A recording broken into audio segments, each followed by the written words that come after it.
Successful real estate investing isn't all about we buy houses and motivated sellers.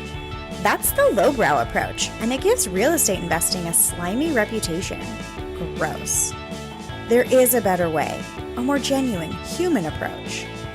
We are thoughtful real estate entrepreneurs, and this is Sleaze-Free Real Estate Investing. This is Jeff from the Thoughtful Real Estate Entrepreneur. Welcome to episode number 3 of Sleaze-Free Real Estate Investing, a show for those of us who've never really felt at home in the we buy houses crowd. In this show, we take a stand against what we call the lowbrow approach, the mainstream guru seminar, distressed seller approach that ends up giving real estate investors a slimy reputation. Instead, we discuss the strategies, tactics, and philosophies that we call the thoughtful way, an enlightened approach to real estate entrepreneurship that focuses on constantly sharpening the sophisticated real estate entrepreneur's 3 most critical capabilities. Those are, number 1, seller relations skills, number 2, deal architecture skills, and number 3, opportunity vision. When all 3 of these capabilities are successfully and fully in motion, you can make an excellent living today, and you can also be building long-term wealth while creating value for everyone that you touch along the way. Today's show notes can be found at www.thoughtfulre.com/E3. Please do yourself and do us a big favor by just taking a second and hitting the subscribe button in your podcast app. In the last episode, we discussed the difference between real estate investing and real estate entrepreneurship, which is a very fundamental and kind of foundational concept. So if you haven't listened to that episode yet, please go back and go ahead and do that. In today's main course, we're going to be talking about another fundamental idea, and that is why trees are thoughtful real estate entrepreneurs, TREEs, trees work directly with sellers rather than buying properties through agents. But first, as always, we're going to have a little bit of food for thought. After all, thoughtful real estate entrepreneurs like us, trees, we like to feed our minds with things to think about. Thinking is one of the things that we do best. And here's what we're thinking on today. Today's food for thought is about the strategic importance of rest.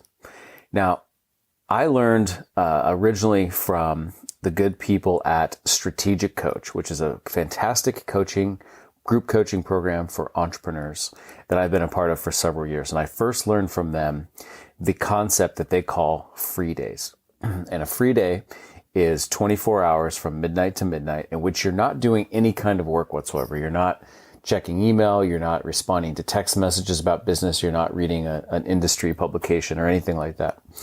And a free day is extremely strategically important. And for one reason here that I think is just an important twist on how we tend to think about free days, like say weekends or vacations.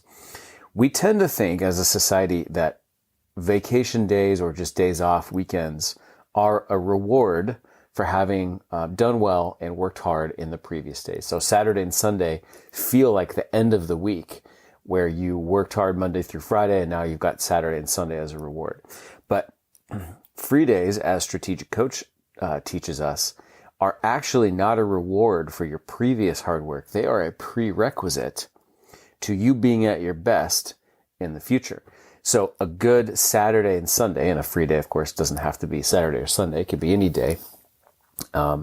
But a good Saturday and Sunday free day stretch there is what's going to allow you to come back refreshed and full of creative energy and mental energy to be able to do your very best next week. Now, this idea of free days is probably more really relevant for entrepreneurs than it is for other people who are kind of in the traditional work environment. But when you're out there and you sort of eat what you kill, so to speak, if you're, the only results are the ones that you create yourself, it's super important from a strategic perspective that you give yourself the benefit of free days so that you can always continue to renew yourself, recharge your batteries in a way that you can come back to solving problems for yourself and for others, because that's kind of how we make money, is by creating value and solving problems for others.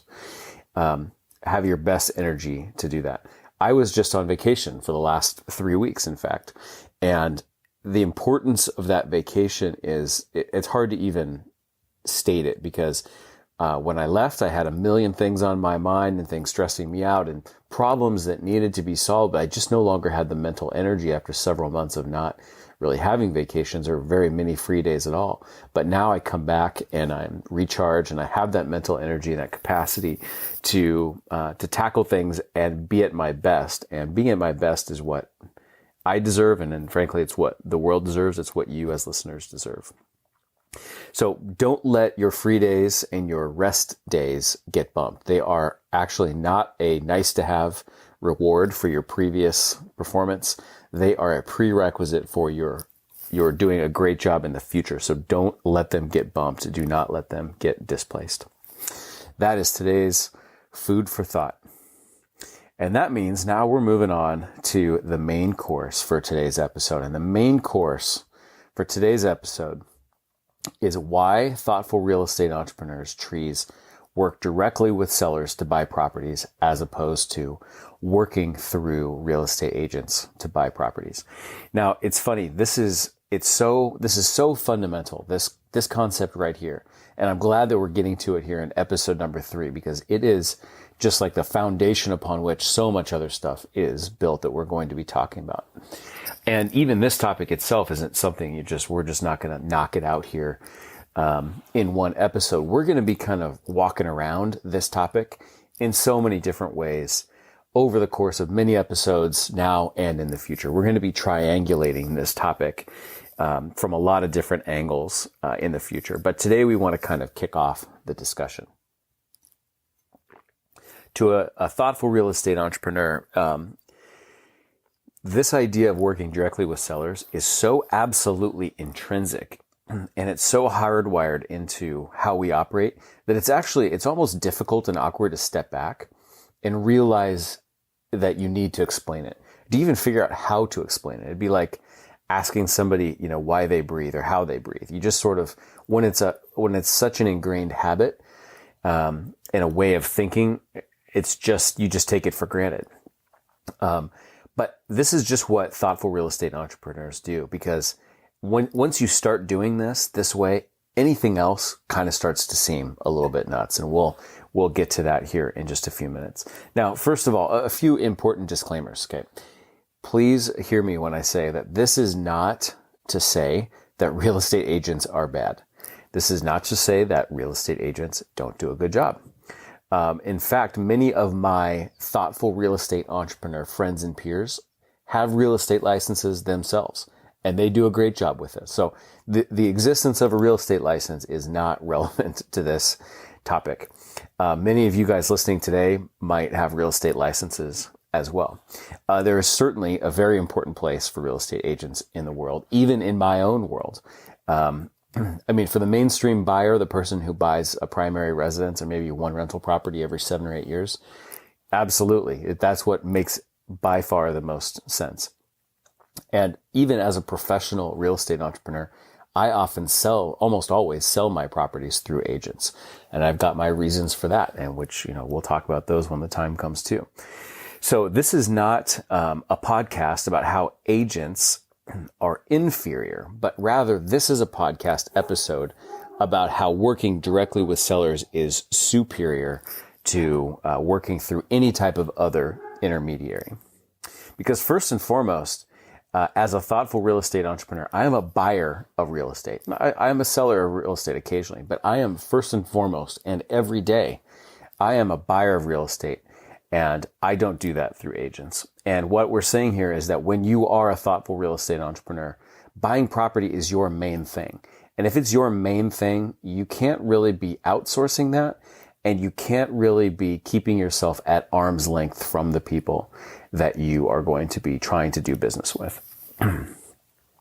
So here's my overview. I think the simplest way to put this, to start off and to give you a 60,000 foot perspective on this, is that when you're buying property with agents involved, real estate transactions are about real estate.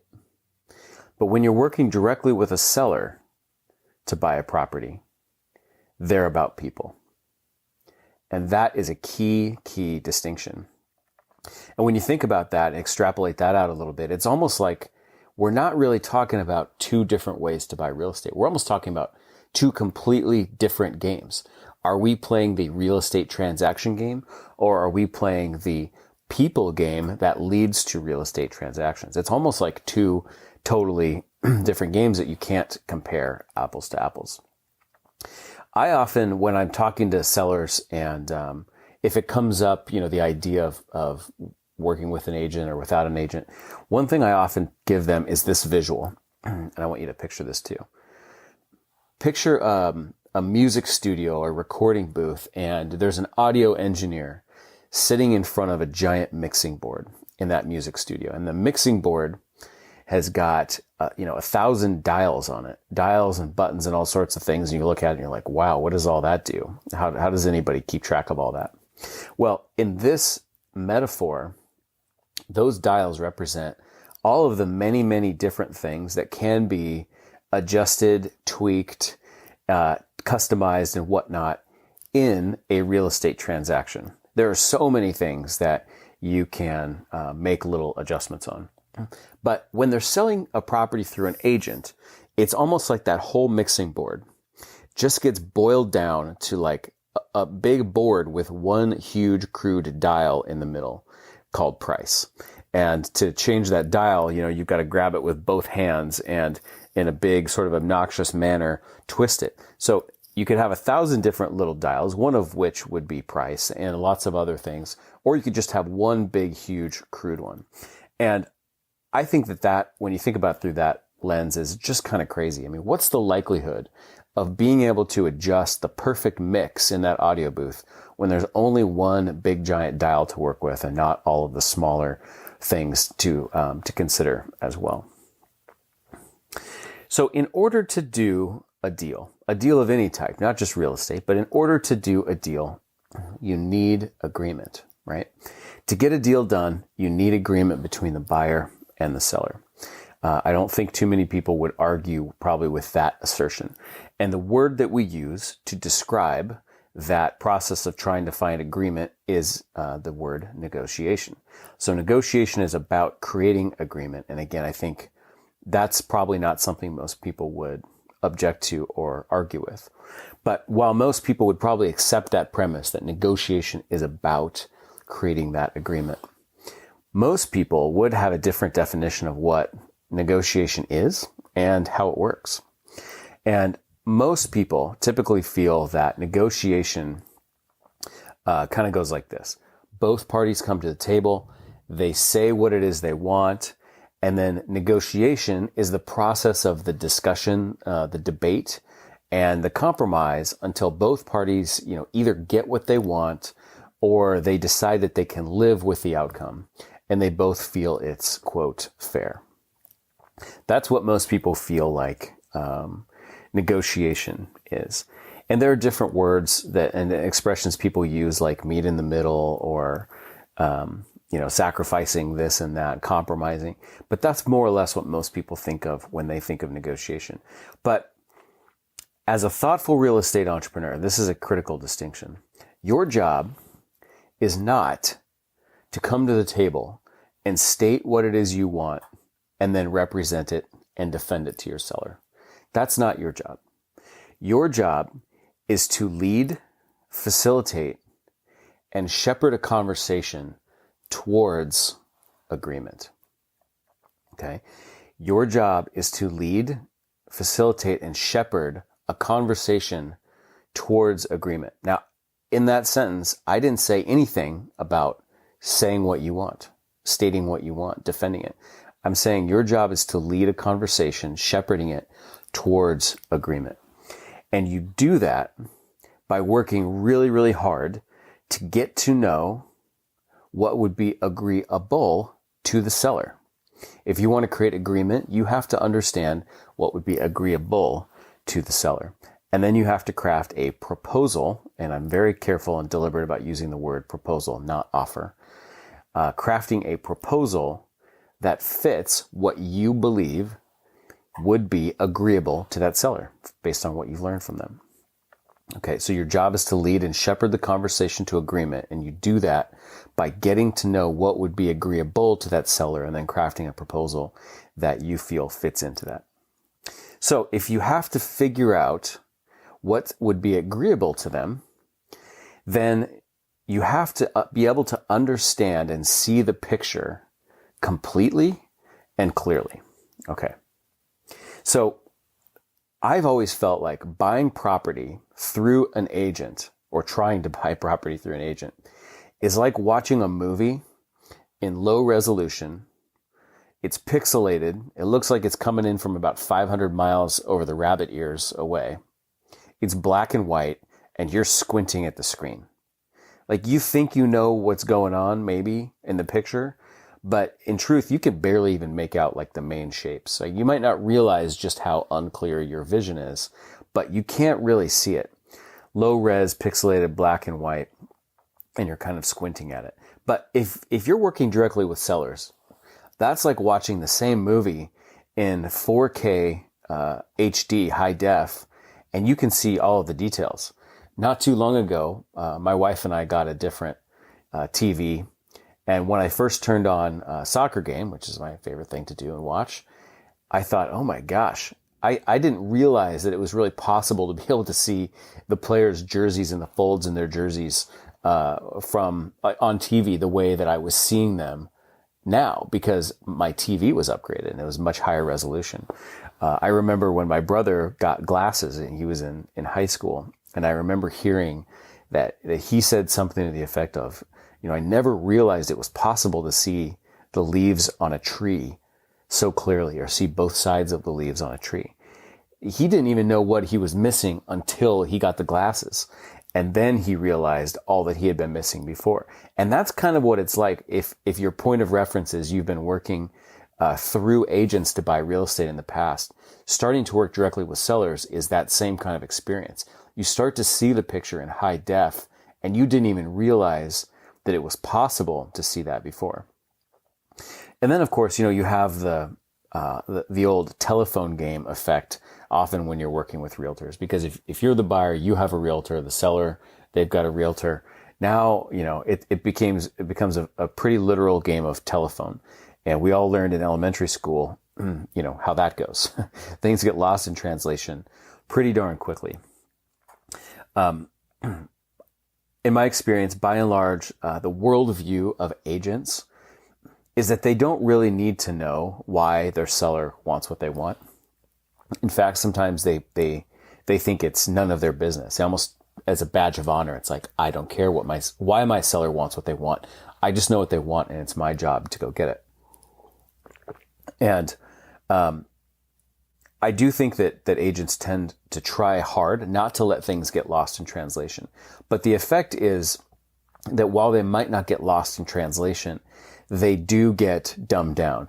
And so the agent isn't even seeing their own client's perspective in HD. They're just seeing it in standard definition at best. And then when they make a phone call to, your agent, and that agent makes a phone call to you, the definition, the quality just keeps getting lower and lower. It's like if you take a sheet of paper and photocopy it, then you photocopy the photocopy and you photocopy the photocopy and keep doing that, it just gets grainier and grainier and grainier to the point where after a couple times you can't even read it anymore. I'll give you a quick example of something that struck me recently. I was actually entertaining a conversation through a realtor, somebody I know, a good person, an experienced realtor. And he brought to me an opportunity with a seller. So in this case, there was only one real estate agent involved. And I was asking him some questions to try to get the highest definition picture possible about his seller and what she wanted and why she wanted it and how I might get the ammo I needed to craft a proposal that was really going to hit the target for her. And I asked him what she wants. And his response was, and I quote, I think it's three things. I think it's money, money, and money. And he's kind of a funny guy, so he was being sarcastic, but he was also being serious. And I stopped and I thought to myself, no, that is not what your seller wants. Money is ink and paper. Nobody wants money. People don't want ink, green ink and paper. They want what the green ink and the paper can do from them.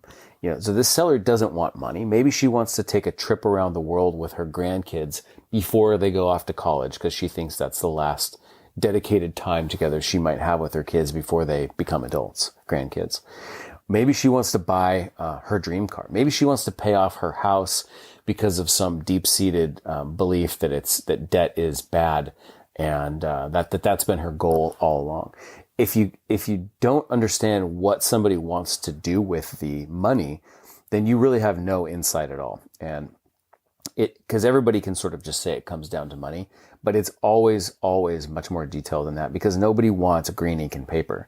They want what that green ink and paper can do for them. So let's say now that you do realize that you could be seeing the picture in HD and you're like, oh, okay, that would be nice.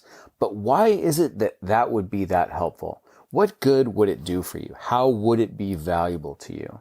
How would knowing clearly what the seller wants be helpful to you? Well, your ultimate goal as a thoughtful real estate entrepreneur is to deliver the most on-target, tailored proposal to that seller that you possibly can. And the more that you know about the situation, the details, their goals, and the why behind their goals, the more tailored of a proposal you can put together. And the more tailored it is, the more it's going to hit the target of what they're trying to accomplish. I think the word tailor is a really interesting one to stop and think about. Imagine a tailor, like literally somebody who makes custom clothes. Imagine a tailor, and the tailor has an agent, and the agent calls the client's agent, who then calls the client.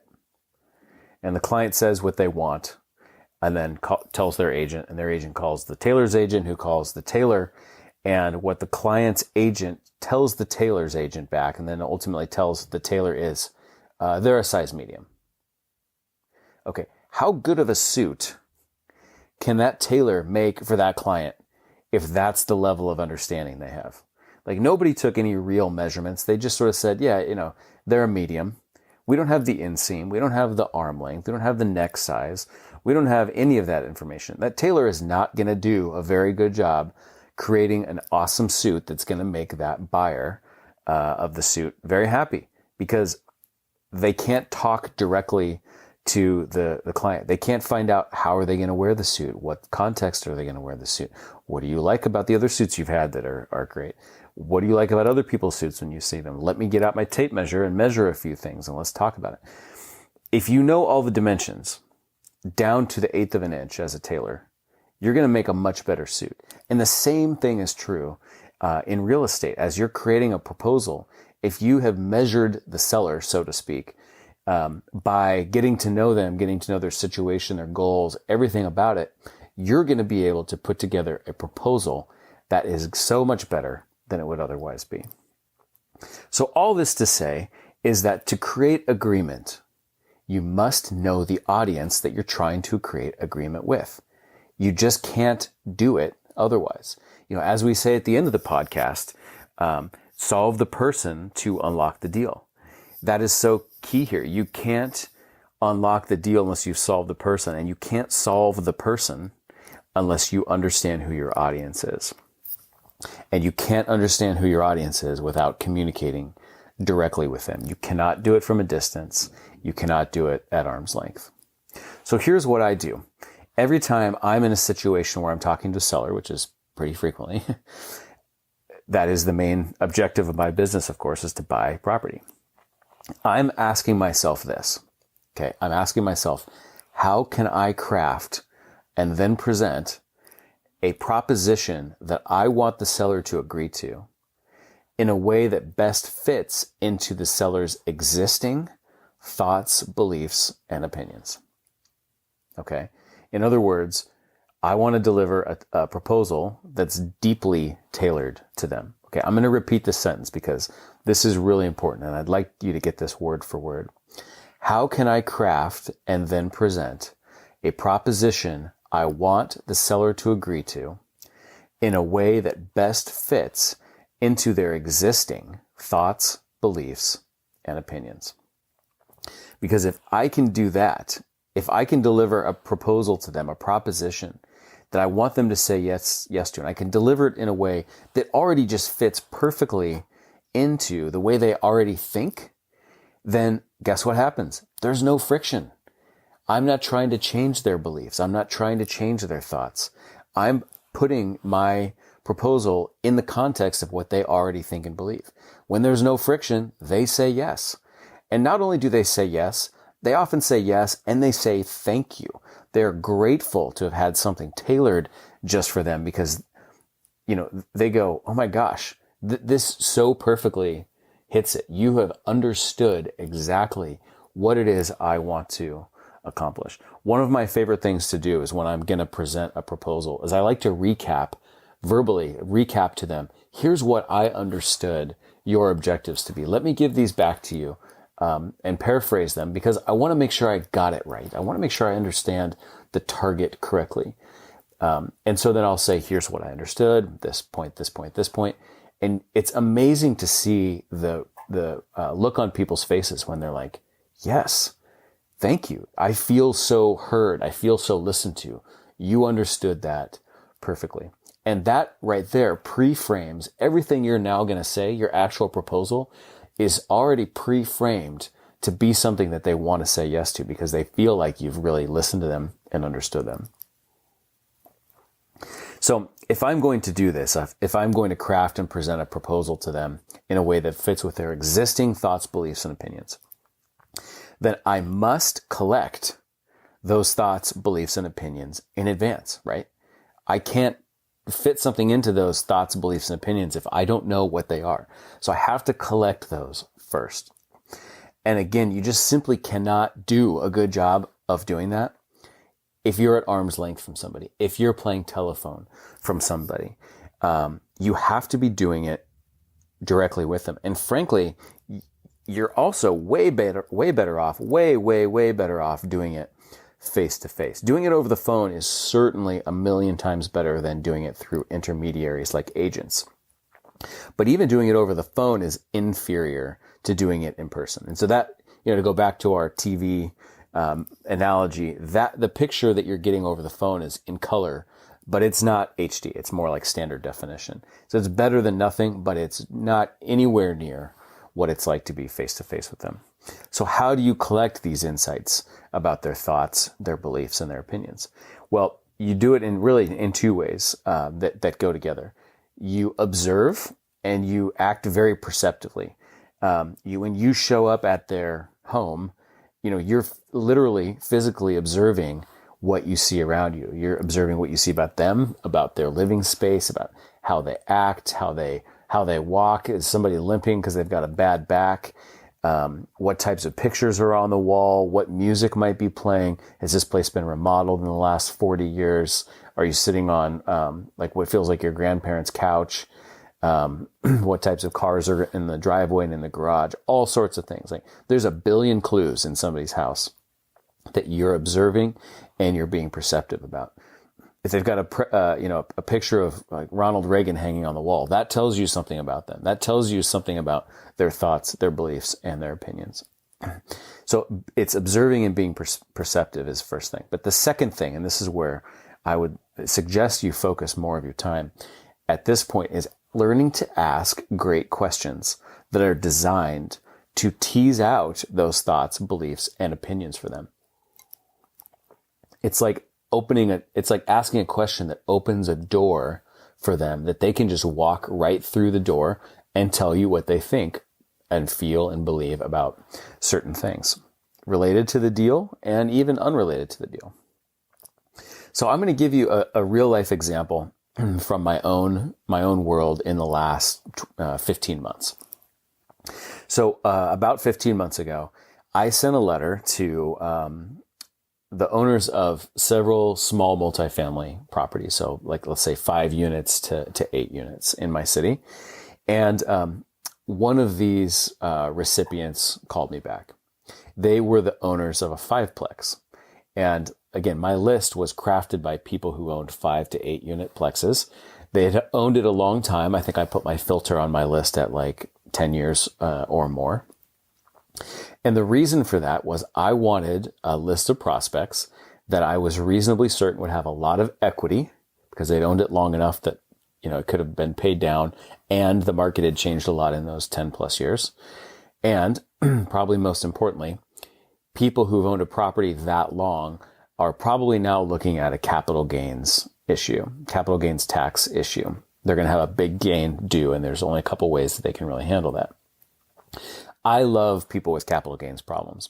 I feel like I was born to serve people with capital gains problems because they're a candidate for seller financing. And I've become good at tailoring proposals for those types of people that solve their needs well and also kind of work for me. So this particular property was an excellent location. It was a little bit of utilitarian kind of housing. It wasn't particularly romantic in terms of the structure. Didn't make your heart go pitter patter, but on the whole, the location was really, really good. In its neighborhood, it was on a slightly busier street, which probably wasn't ideal, but it was a really excellent part of town. Very, very high demand.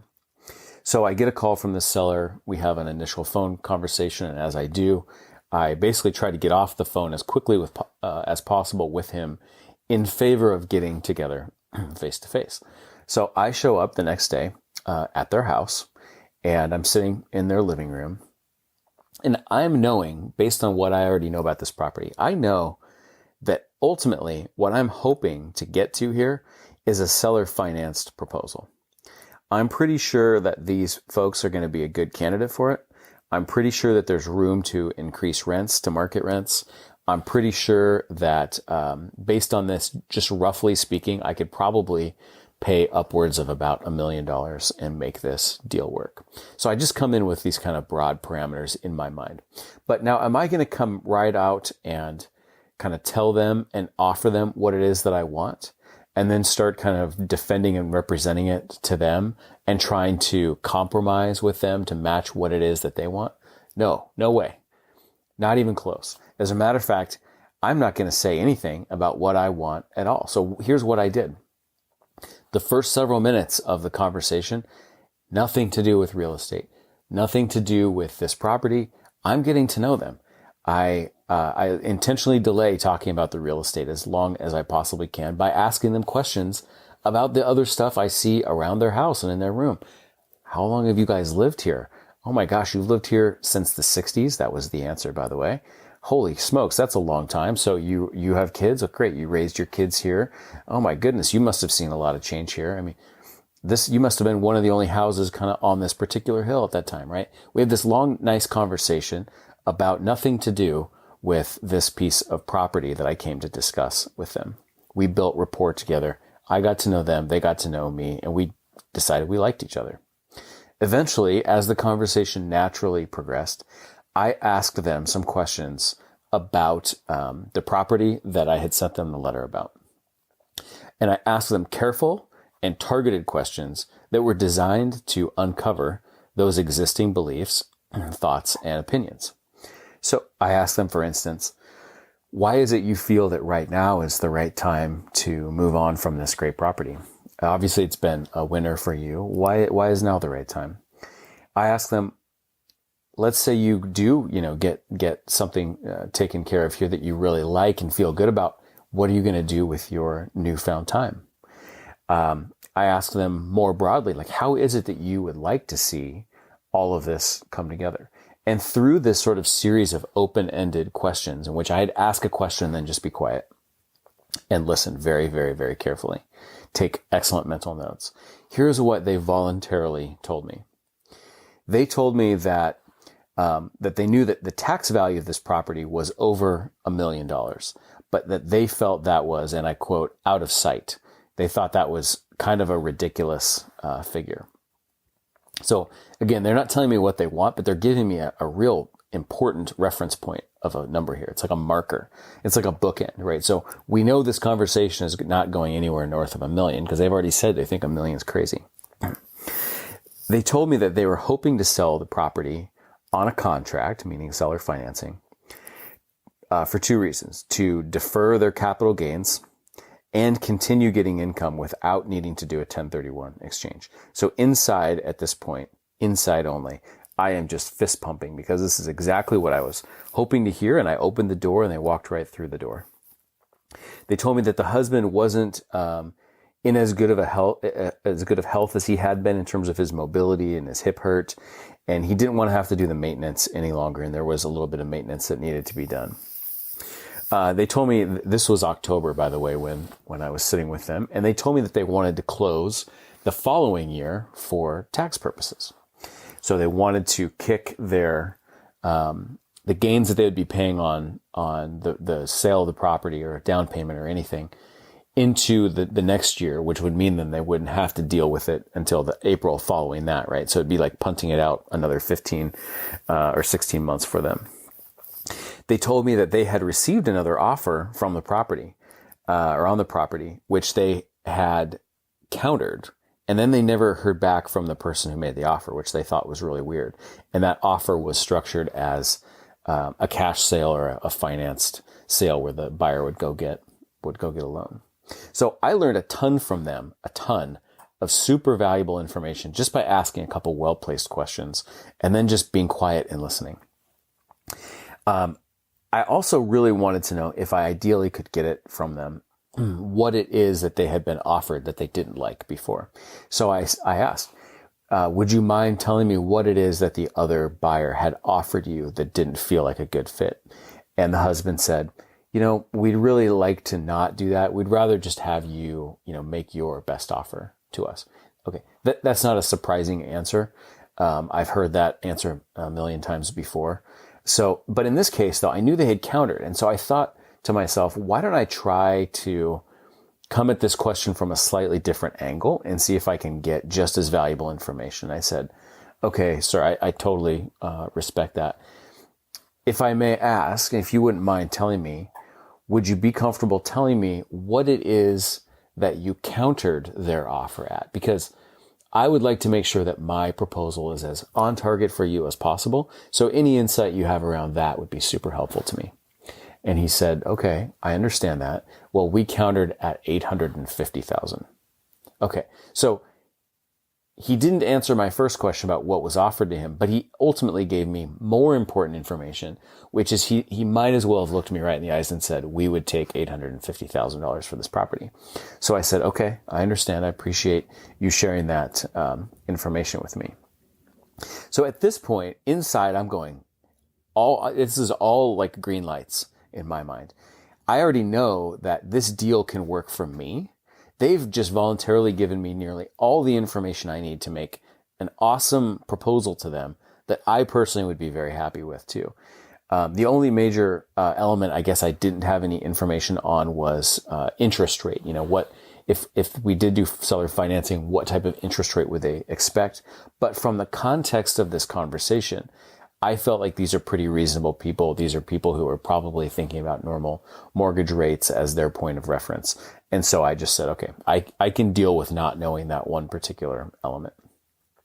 And the best part of this is that I knew when I was ready to present my proposal to them, it was going to be entirely framed as me giving them exactly what they asked me for. It was not going to be framed at all about what I wanted. It was going to be me saying, here's what I heard from you, and here's how I would recommend we go about it to achieve your goals. They would never even, in this case, know what it is that I wanted in the first place. And they wouldn't even care because I made it about them, and they just knew that I was going to do a good job addressing it. So at this point, I didn't want to look overzealous, although I was just bursting with excitement on the inside. So I said, may I have a couple hours? I want to go back to my desk. I want to sharpen my pencil. I want to do a little brainstorming and then come back to you in a few hours with a proposal. Would that be okay? And they said yes. So I came back to their house a few hours later, 5 hours later or so. And here's what I proposed, and here's how I messaged it to them.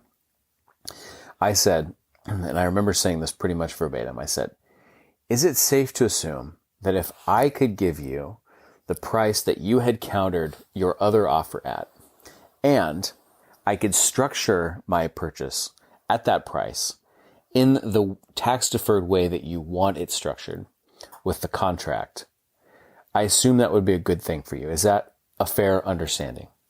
And they said, yes. I said, okay, so in that case, we'd have a purchase price of $850,000. I would like to recommend that with this contract structure that you suggested, that I give you $85,000 down. So that's 10%. And my thought process on that is that this is just enough of a down payment so that you know that I have skin in the game and that I wouldn't want to walk away from that much equity. But it's not so much that you're going to have an unnecessarily large down payment, which means an unnecessarily large tax bill on that down payment. That's my thought process. Do you agree with that as well? You told me that deferring as much of your capital gain as possible was important.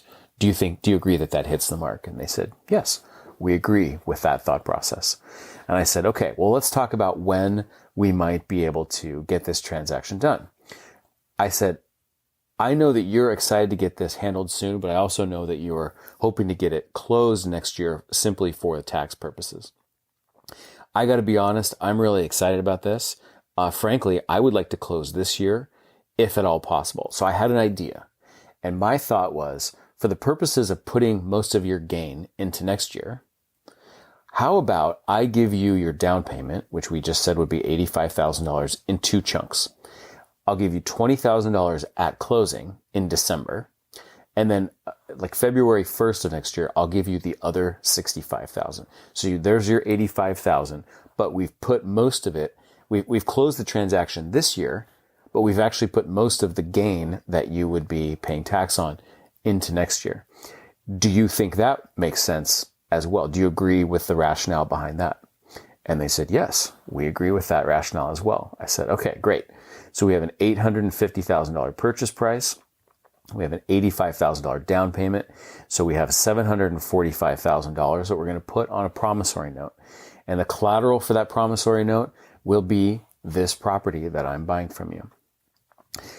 I would like to offer and recommend that I pay you 4%. That's pretty typical mortgage rates these days. And I did the math and I see that with this note of $745,000 at 4%, your monthly interest-only payments are going to be just about what you're currently netting from this property. So you'll sell the property, you'll get some cash from me up front. You won't have the responsibility, yet your income will stay effectively the same as what it is now as the owner.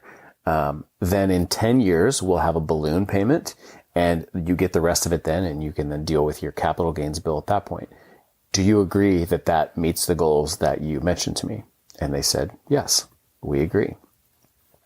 And then I said, okay, well, I want to make sure that you don't get cashed out early if I need or want to sell this place before the 10 years comes, because I know that you've thought very carefully about your capital gains tax strategy and your income planning during your retirement here. And I don't want my decisions down the road to screw up what you have planned out here so carefully.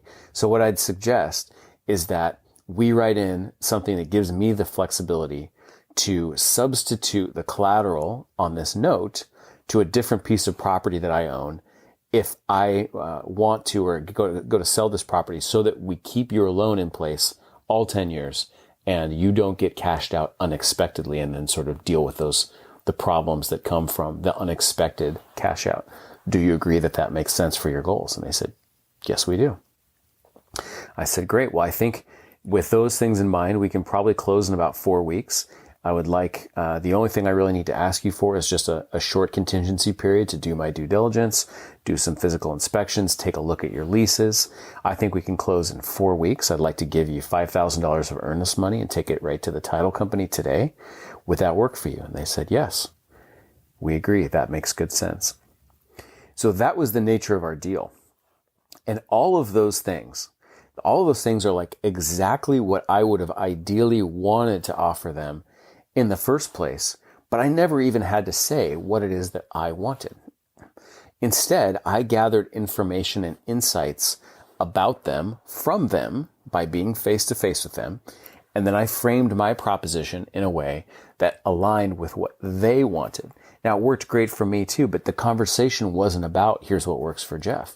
The conversation was about here's what works for you. And if they had been selling this property through an agent, never in a million years would I have been able to craft something that fit them so perfectly and fit me so perfectly, because I would have never had the opportunity to have the conversation to really uncover below the surface what it is that they wanted to accomplish, why they wanted to accomplish it, what things were important to them, and whatnot. So in the end, I controlled this, but basically $1 million property, getting it below market rates. I controlled this $1 million property during the escrow period for only $5,000 of earnest money, and then I owned it for only another $15,000 more, for a total of $20,000 down. Now, sure, a month or so later, about 6 weeks later, I owed them another $65,000, which of course I did, and I took the opportunity to again be face to face with them and to show up at their house with a check and hand it to them and say thank you and shake their hands and give them hugs and things too. But I bought this $1 million property for $850,000 and only $20,000 down, which bought me a little bit of time to arrange the other $65,000. And it better served the seller and their needs around the timing of receiving their money. The timing of receiving their money is one of those examples of the 100 little dials that's on the mixing board when you look at it like that, rather than just one big giant dial in the middle called price. Another one of those little dials that got adjusted for the seller's benefit. So in conclusion here, talking about why we as trees insist on working directly with sellers. There's simply no other way to do it that works as well when you take a thoughtful real estate entrepreneur's approach. You end up with better proposals. You end up with a much higher chance of reaching agreement and getting a yes. You end up with a much higher chance of them actually not only saying yes, but saying thank you. And you've got great vibes sort of from everybody involved, and you end up with much better deals when you're able to get face to face and extract the insights from them that you need in order to make the best possible proposal. What I found is that the more I work directly with sellers, and I've been doing this for about 6 years with this kind of mentality, the more and more and more I do this, the more living rooms I sit in, the more totally insane the traditional agent-based intermediary way of buying real estate seems to me. And then I step back and I realize, hey, I'm the weird one. To me, it seems insane to try to do this without being able to meet directly with the people on the other side of the transaction. But I realize I'm the weird one. I'm the non-mainstream one. But then again, I'm a full-time professional buyer of real estate, and I have different needs and I have different ways of going about and doing these things. And occasionally I do get tempted to make an offer on a property that's listed or discuss a property through an agent. And just about every time I find myself kicking myself at the end and saying, I knew that was a bad idea. It didn't end up going anywhere. I wasted a bunch of time because I was never really able to find out everything I needed to make a great offer that got accepted. For trees, us thoughtful real estate entrepreneurs, we just cannot fathom going out into the world, trying to make a living for ourselves and build wealth, and needing to compete hard in the world while squinting at a low-res, black and white, scratchy image. What an unbelievable disadvantage that is. And there's just really no reason or need to do that. So before we wrap up today, guys, just a few important notes. We have created a free PDF guide that is available for download, and it's only for Sleaze-Free Real Estate Investing podcast listeners. It's called 5 Critical Mistakes That Make Most Real Estate Investors Accidentally Lowbrow. For instant access to that PDF guide, just go to pod.thoughtfulre.com. And this, of course, is in the show notes as well, which you can find out or you can read, including in a full transcript at thoughtfulre.com/E3. Thank you so much for listening to Sleaze-Free Real Estate Investing. On the next episode, we will be discussing the 3 types of seller marketing that thoughtful real estate entrepreneurs can engage in, the 3 categories. Reminder, take a look at those show notes. And until next time, this is Jeff from the Thoughtful Real Estate Entrepreneur signing off. Thanks for listening to Sleaze-Free Real Estate Investing. Remember, solve the person to unlock the deal and solve the financing to unlock the profits.